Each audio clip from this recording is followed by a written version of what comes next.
Hello friends, আসসালামু আলাইকুম। আমি এমনি Jasimuddin Khandakar, check update technique চ্যানেলের পক্ষ থেকে আপনাদেরকে জানাচ্ছি ওয়েলকাম। আজকের ভিডিওতে আপনাদের সাথে শেয়ার করব how to use data validation criteria checkbox on Google sheet.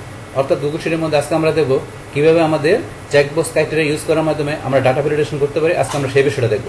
এখন আমাদের এই কাজটা করার জন্য প্রথমে আমরা আমাদের স্প্রেডশিটে চলে আসি।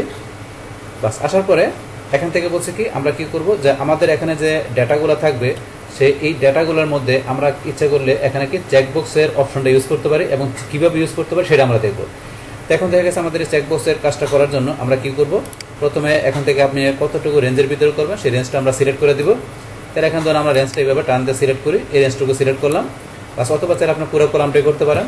তাহলে এখান থেকে আমরা রেঞ্জটা সিলেক্ট করলাম, করার পরে আমরা চলে যাবো ডাটা মেনুতে, তারপর আমরা ডেটা ভ্যালিডেশন ক্লিক করি।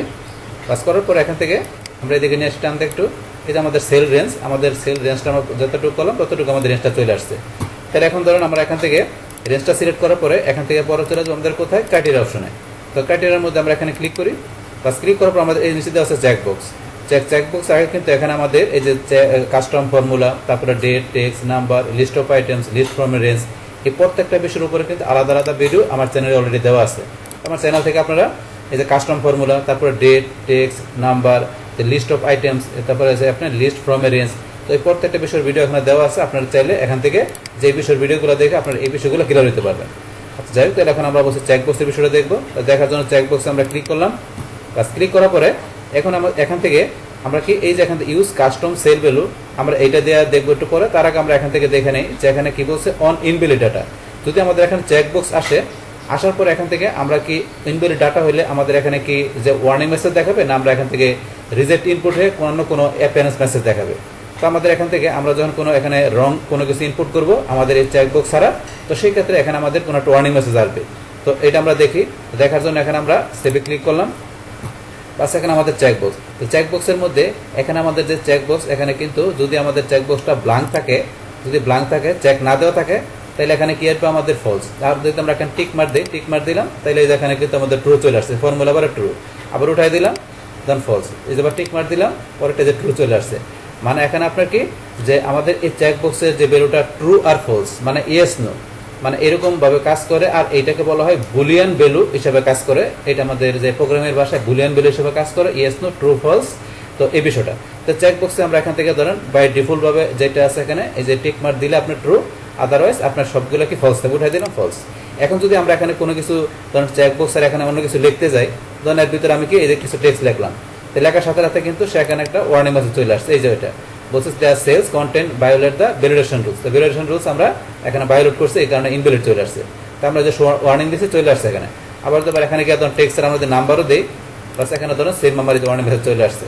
তাহলে এখন ধরুন আপনার ওয়ার্নিং মেসেজটা চেঞ্জ করে দিতে পারেন। আমরা আবার এখানে সিলেক্ট করি, করার পর আমরা ডাটাতে গেলাম, ডাটা ভ্যালিডেশন আমরা এটা ছাড়া দিয়ে দিলাম কি এটা হচ্ছে ওয়ার্নিং মেসেজ, যেটা এই যে এখন রেড কালার যেটা চলে আসছে।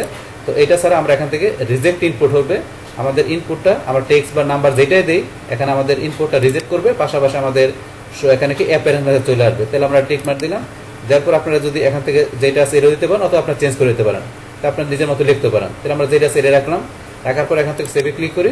বাস এখন যদি মনে করেন আমরা এখানে কি করলাম, এখানে টিক মার্ক দিলাম, তাহলে আমাদের এখানে কি ইয়েস, আমরা উঠাই দিলাম নো। আবার এখানে ধর আমরা টেক্সট বা নাম্বার আমরা যেটাই লিখি, তাহলে আমাদের এখান থেকে কি ওই যে মেসেজটা আমাদের চলে আসবে। আমরা নিচের ঘরে চলে আসি, এই ধরুন আমাদের চলে আসছে এন্টার ট্রু অর ফলস। তাহলে আমরা যে এখানে যে মেসেজ দেখাই দিছি ইনপুটটা রিজেক্ট করবে এবং আমাদের এখানে অ্যাপিয়ারেন্স একটা মেসেজ চলে আসবে, আর যেটা লেখা ছিল ওটা চলে আসবে। তাহলে ট্রু ফলসের বিষয় এন্টার করতে হবে। তো এইভাবে এখান থেকে এই বিষয়টা আপনি দেখতে পারেন। কিন্তু এখান থেকে ধরুন যে এটা ছাড়া এখানে আমাদের আরেকটা বিষয় ছিল, সেটা এখন আমরা দেখি।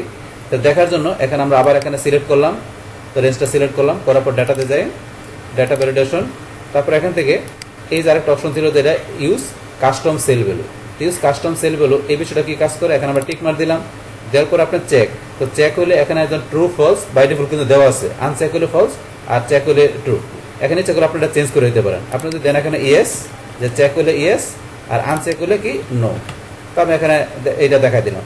দেখানোর পর এখন যদি আমরা সেভে ক্লিক করি, বাস এখন যদি আমরা এখানে ধরেন যে কি করি এই যে টিক মার দিই, তাহলে চলে আসছে এই যে আমার ইয়েস, এই যে এখানে ফর্মুলা আবার ইয়েস, আবার উঠাই দিলাম, তাহলে এখন কি হয়ে গেল, নো হয়ে গেল। আবার এটা দিলাম ইয়েস, আবার উঠাই দিলাম, তাহলে আবার কি নো হয়ে গেল।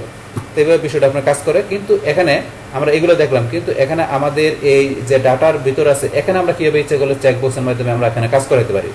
তো এখন আমরা বিষয়টা দেখি একটু কিভাবে কাজ করাতে পারি। যেমন এখানে আমি যে এরকম বিষয়টা দিব যে এখন আমার যে ধরনের এমপ্লয় কি করবে, এখান থেকে ধরেন বোনাস পাবে।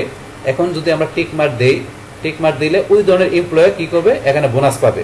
অথবা যাদের সেলস কোয়ান্টিটি এখানে ভালো আছে আমরা তাদেরকে দেখে এখানে বোনাস দিব। আর যাদের সেলস কোয়ান্টিটি তেমন ভালো না কিংবা যাদেরকে আমরা বোনাস দিব না তাদের আনচেক করা থাকবে। তো সেই বিষয়টা ধরুন আমরা কিভাবে বাইর করতে পারি একটু দেখি। তো সেটা করার জন্য এখান থেকে আমরা কি করবো, প্রথমত আবার এটা আমরা রিমুভ করে দিই। আমরা যেটা আছে এটা রিমুভ করে দিই। আমরা ডাটা ভ্যালিডেশনে গিয়ে আমরা ধরুন এটা রিমুভ করে দিই। রিমুভ ভ্যালিডেশন করে আমরা আবার নতুন করে নিয়ে নিচ্ছি কাজটা করার জন্য। তো সেক্ষেত্রে এখান থেকে আমরা তো রেঞ্জ বলছি আমরা সিলেক্ট করে দিতে পারি, অথবা তো রেঞ্জটা আমরা পরেও সিলেক্ট করতে পারি। করার জন্য আমরা এখান থেকে এই যে ডাটা থেকে আমরা তো এখান থেকে দেখলাম, তাইলে আমরা এখান থেকে মাউসের ডান বাটনে ক্লিক করে এই যে এখানে ভিউ মোর সিলেকশন থেকে ডাটা ভ্যালিডেশনে যাই, মানে এখান থেকেও যে আমরা সেম কাজটি করতে পারি। বা যার পরে এখন আমাদের রেঞ্জ কিন্তু দেওয়া আছে, এখানে শুধু এই সেলটা দেওয়া আছে, যে শীট দিয়ে এই রেঞ্জটা দেওয়া আছে। এখন ইচ্ছে করলে আপনারা কি করতে পারেন, এখান থেকে নিজের মতো রেঞ্জ সিলেক্ট করে নিতে পারেন। আমরা যেটা দিলাম এখন এটা আপনার ডিলিট করে দিয়ে রেঞ্জ আপনি যতটুকু নেবেন সিলেক্ট করে দিতে পারেন। এই সিলেক্ট করে রেঞ্জটা এখানে আপনার চলে আসবে। অথবা ধরেন আপনি যদি চান যে এই পুরো কলামটা রেঞ্জ হিসাবে নেবেন সেটাও নিতে পারেন। তাহলে পুরো কলাম নেওয়ার জন্য আমাদের কি করতে হবে, এখান থেকে এই যে প্রথম যে সেলটা আছে আমাদের এখানে কি F2, তাহলে আমরা F2 দেওয়ার পরে এখানে এই যে F16 আছে, F16 এর জায়গায় আমরা শুধু Fটা রাখবো। F2 হয়েছে আমাদের প্রথম সেলটা থেকে আমাদের এই যে F, আমরা F16 বাদ দিয়ে শুধু F কলামটা দেখাই দেবো। তাহলে আমাদের পুরো কলামটাই এখানে কি হয়ে গেল, আমাদের সেল রেঞ্জের মধ্যে চলে আসলো। তাহলে চাইলে আপনি পুরো কলামে দেখাইতে পারেন। তারপর আমরা ক্রাইটেরিয়াতে চলে যাই, যার পর আমরা চেকবক্স রাখলাম। বাস রাখার পরে এখন এখান থেকে আমরা এটা দেখাই দিই, ধরুন ইউজ কাস্টম সেল ভ্যালু, এটা দেখাই দিলাম। তাহলে এখানে ধরুন যে ট্রু, আমরা ট্রু ফলসে লিখি ট্রু, আর এটা ধরুন যে কি রাখলাম এখানে ফলস, এটা রাখলাম। রাখার পর রিজেক্ট ইনপুট আমরা এই মেসেজটা রাখি। রাখার পরে এখানে কি করবে, এখানে এন্টার ট্রু ফলস, ধরুন আমরা এটা রাখলাম, অথবা কিছু লিখে দিতে পারেন আপনি। বাস এখন আমরা সেভে ক্লিক করি। বাস আমাদের চেকবক্সগুলো চলে আসলো। এখন ধরুন আমাদের এখানে চেকবক্স কিন্তু পুরো কলামে চলে আসছে। এই যে পুরো কলামে ধরুন আমার এখানে এই যে 1000 এখানে রো আছে, 1000 রো এর ভিতরে পুরো কলামে আমাদের চেকবক্স চলে আসছে, যেহেতু আমি পুরো কলামে এখানে রেঞ্জ দেখাই দিচ্ছি এই কারণে। বাস এখন আমরা এখানে বোনাসের বিষয়টা দেখব। তো বোনাসের বিষয়টা আমরা কিভাবে দেখবো, এখানে যে এখানে আমরা ইকুয়াল দেওয়ার পরে এখন আমরা কি করব, এখানে আমরা ইফ ফাংশন ইউজ করব। আমরা এখানে রাখলাম কি ইফ লেখার পরে, অথবা এই যে ইফ আপনার লেখার সাথে সাথে অনেকগুলো কিন্তু চলে আসছে। তাহলে আমরা এই যে ইফ আছে, এটা ইফস না ইফ, আমরা এটা দিব। দেওয়ার পরে ফাইল ব্রেকেট চলে আসছে। বাস তারপর এখানে ইফের পরে আমাদের এই যে আমরা প্রথম যে সেলটা আছে চেকবক্সের, আমরা এখানে ক্লিক করব, এখানে ক্লিক করব, অথবা F2 লিখে দিতে পারি। আমরা এখানে ক্লিক করলে হবে, অথবা আপনি যদি F2 লেখা দেন তাও হবে। আমরা এখানে ক্লিক করলে ধরেন যে F2 চলে আসছে। যদি এই F2 এটা কি থাকে, টিক মার্ক দেওয়া থাকে, তাহলে F2 এটা দেওয়ার মানে কি, যদি F2 আমরা কি টিক মার্ক দিই মানে ট্রু হয়, তাহলে সেই ক্ষেত্রে এখানে আমরা কমা দিয়ে দিলাম কি, সে বোনাস পাবে কত, আমরা দিলাম এখানে ধরুন দিলাম 5000। অন্যথায় কমা দিয়ে আমরা কি দিলাম 0। আমরা ব্র্যাকেটটা ক্লোজ করি। বাস ক্লোজ করার পরে আমাদের এই ফর্মুলাটা আমরা আরেকবার একটু বোঝা নিই। তাহলে আমরা এখানে দিচ্ছি কি ইফ, আমরা এই ফাংশনটা ইউজ করছি ইকুয়াল দিয়ে। তারপর এখানে আমরা F2 মানে কি, আমাদের এই চেকবক্সের প্রথম যে সেলটা আছে এটা, যদি এটা এখানে ট্রু হয় মানে ইয়েস হয়, তাহলে এখানে ট্রু ইয়েস মানে কি, যদি টিক মার্ক হয় তাহলে সে এই যে প্রথম যেটা আছে এই প্রথম কন্ডিশনটা সে কাজ করবে, মানে 5000 এখানে সে বোনাস পাবে। আদারওয়াইজ যদি ট্রু না হয়, ফলস হয়, সেই ক্ষেত্রে এখানে সে 0 মানে কোনো বোনাস পাবে না। তো এইভাবে কাজটা করবে এখানে। এখন আমরা এন্টার দিই, বাস এন্টার দিলাম। বাস এন্টার দেওয়ার পরে এখন ধরুন আমাদের এখান থেকে যে কি হয়ে গেল, এখানে এইভাবে কাজটা হলো। তাহলে এখন ধরুন আমাদের এখানে কি এই যে চলে আসছে, এগুলো সবগুলো 0। এখন আমরা ধরুন যে এখানে টিক মার দিলে অটোফিল চলে আসছে, অথবা আমরা যদি এখান থেকে অটোফিল আমরা এটা দিতে পারি, আমরা এটা ক্লোজ করে দিলাম। বা শুধু এখানে 0, তাহলে এখানে 0 চলে আসছে কেন, এখানে আমাদের এটা নাই, কোনো এখানে চেকবক্সে আমাদের কোনো টিক মার দেওয়া নেই। এখানে আমরা যদি টিক মার দিই, তাহলে এখানে যে 5000 টাকা সে বোনাস চলে আসছে। আবার ধরুন আমাদের এখানে এই যে আমরা এটা টিক মার দিই, এটা কিন্তু আমাদের এখানে কাজ করতেছে না, কারণ আমাদের কি করতে হবে, এখানে আমাদের এই বোনাসের যে অপশনটা আছে এটা আমরা টান দিয়ে নিজ দিকে নিয়ে নেই। বাস আমাদের বাকিগুলো 0 চলে আসছে। এখন আমরা এটাতে টিক মার দিই, এই যে 5000 টাকা বোনাস চলে আসছে। এখন ধরুন আমাদের আবার এটা টিক মার দিলাম, এটা 5000 টাকা বোনাস, কারণ 5000 টাকা বোনাস যদি টিক মার দেওয়া হয় তাহলে 5000 টাকা বোনাস। কিন্তু এখানে কিন্তু কোনো আমাদের এই ডাটাগুলোর সাথে কোনো এখানে আমাদের কিন্তু এটার সাথে কোনো মানে নেই, যে এই ডাটাগুলোর সাথে আমাদের এটার কোনো সম্পর্ক নাই, কারণ আমরা কন্ডিশন দেখাচ্ছি চেকবক্স দিয়ে।